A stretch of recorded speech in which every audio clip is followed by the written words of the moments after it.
Welcome to Burlap Teachers. Enjoy the video. You begin by verifying essentials and locking an IP plan. This prevents conflicts later. Power on core devices and connect console to the router for initial config.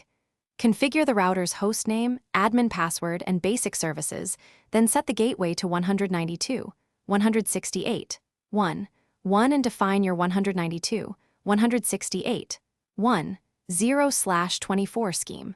Once done, label switch ports and map devices to IP addresses so you can proceed without guessing. And make sure every cable is tested. And next, you configure the switch for segmented traffic and security. Assign a management IP and enable SSH so remote administration is secure. Then create VLAN 10 and VLAN 20 and tag trunk ports toward the router.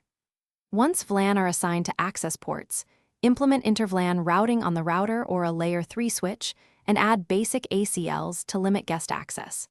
Make sure to save configurations, test connectivity across VLAN, and verify that DHCP serves correct scopes before moving forward. To finish, you validate full connectivity and harden the system. Ping the gateway, internal hosts, DNS servers, and an external IP to confirm routing and name resolution. Configure NAT and firewall rules to permit required services while blocking unwanted ports, then monitor logs for unexpected traffic. Once everything passes, backup router and switch configs and store them securely. If something fails, use the troubleshooting tip. Check cabling and VLAN misassignments first, because most faults are physical or port level. Thanks for watching. Consider subscribing if this video helped you.